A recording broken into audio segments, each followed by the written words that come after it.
Yes, lots of various different types of potatoes over there. 500 plus, I believe. You've sampled them all? Getting close. This is The Heart of G, an insider series on all things G adventures. We're talking about some of our favorite travel destinations, getting some real stories from the field, and sharing some practical tools that you can use to help your clients select the perfect G adventures tour for them. Learn fast, get inspired, and sell with confidence. Here we go.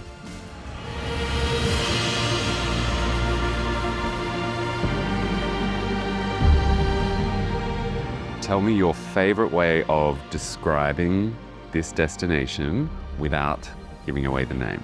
Some of the most spectacular mountain ranges in the world. One of the most well-known rainforests in the world. Beaches, coastline, one of the biggest cultures on a continent.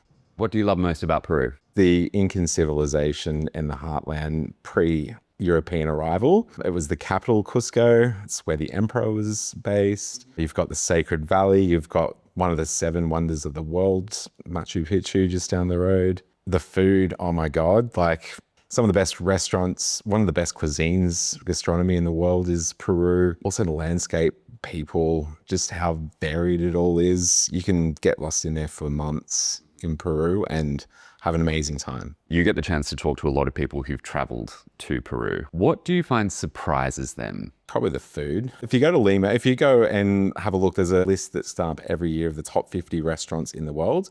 5 of the top 50 are in Lima.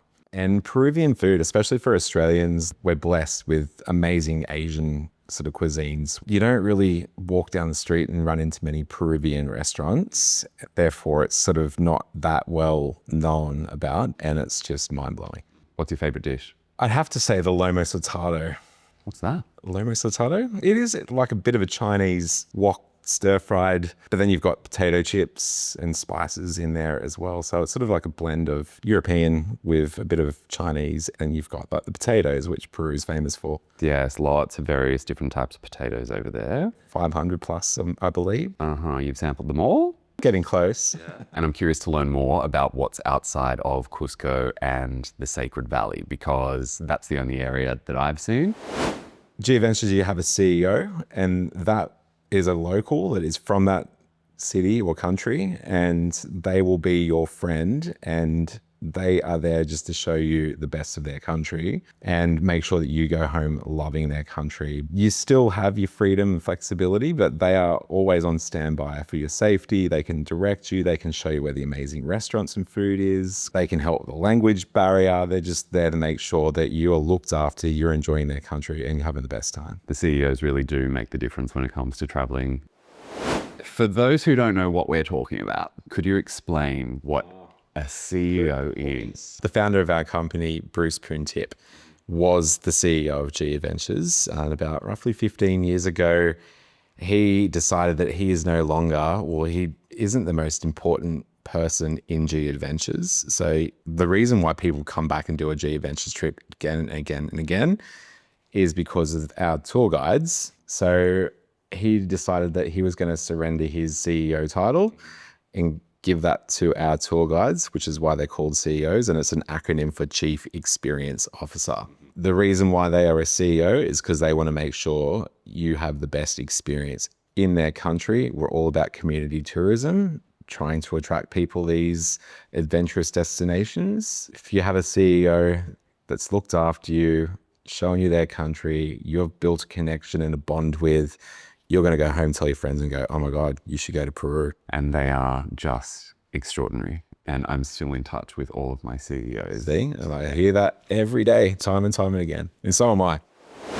What are the parts of Peru that people should not miss out on visiting? Obviously Machu Picchu. With that comes the Sacred Valley and Cusco. The Sacred Valley, I always explain to people that you should go there and spend some time first, because that sort of brings the context of Machu Picchu into perspective. Like that you learn about the Incan culture, the history, the terrace systems, all about their culture. So when you actually do go to Machu Picchu, you understand it a lot better. So Sacred Valley, Machu Picchu, top of the list, obviously. Where else in Peru? Cusco, which I actually probably would say is my favorite. Tell us more about why Cusco is your favorite Well, it's the historical capital, and that was the sacred capital. If you look at the Incan Empire, it stretched from Colombia all the way down to Santiago in Chile, all through those Andean mountain ranges. Quito, a lot of people don't realize in Ecuador, was the second capital, but Cusco was the capital.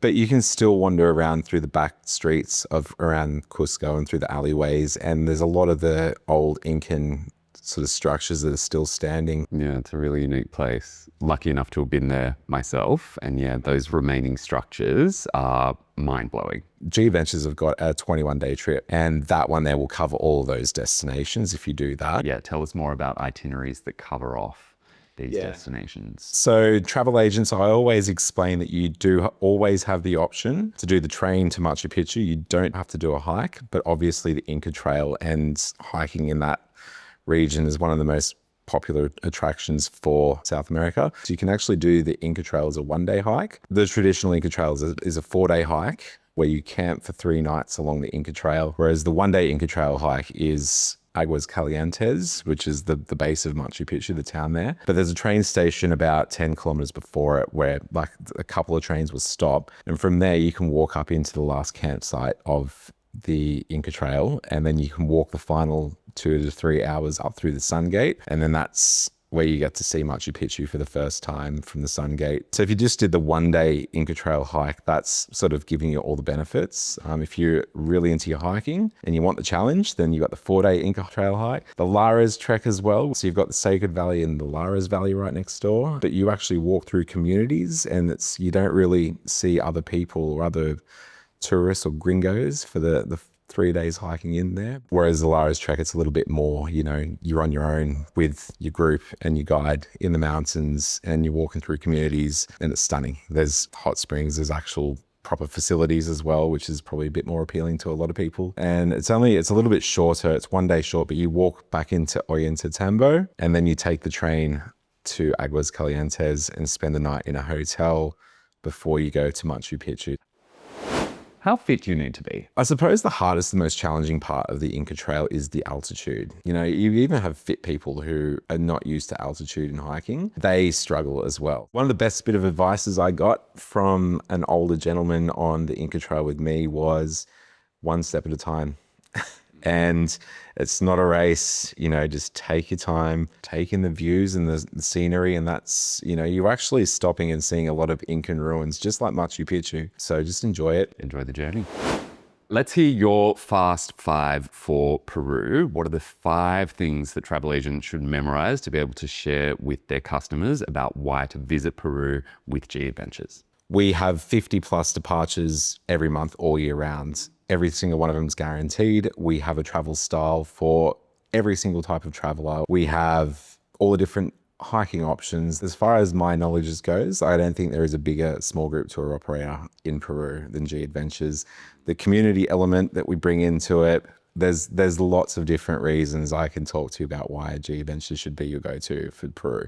Tell us about some of the most common objections that people raise or concerns that they have about traveling to Peru and how you overcome those objections. Well, most commonly when I come back from Peru and people ask me how it was, is it safe? If you have your CEO on standby with you the entire time you're there, there is no issue at all, and you should not be concerned for safety, and it is fine. And the areas where we stay in each of the towns and cities, they're all safe, and it's trialed and tested. There's so many departures going, and how many people travel to Peru with us each month. We know we've got this down pat.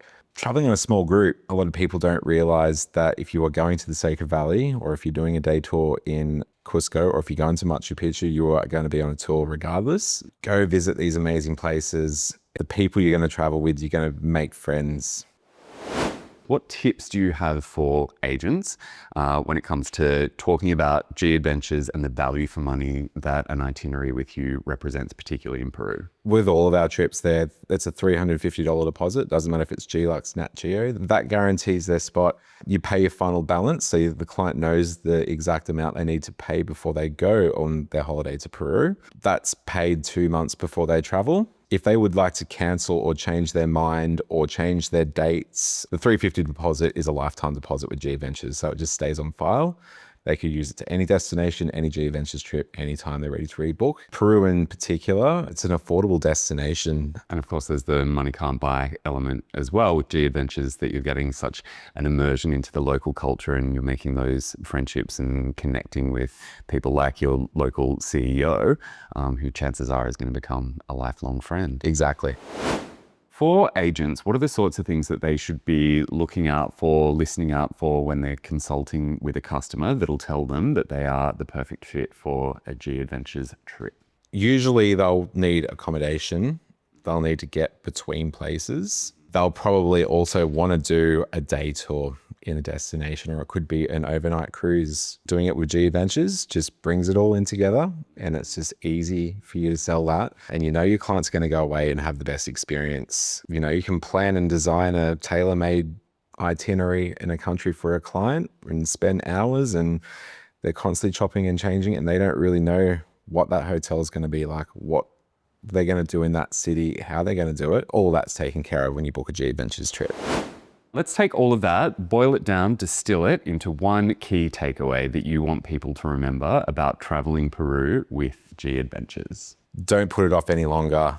Go now. You don't need to make it a big, grand South America 5-country, 3-week, 4-week itinerary. It's affordable. There's so many departures. There's a travel style for everyone. You're looked after. The language barrier isn't a concern. You're going to eat amazing food.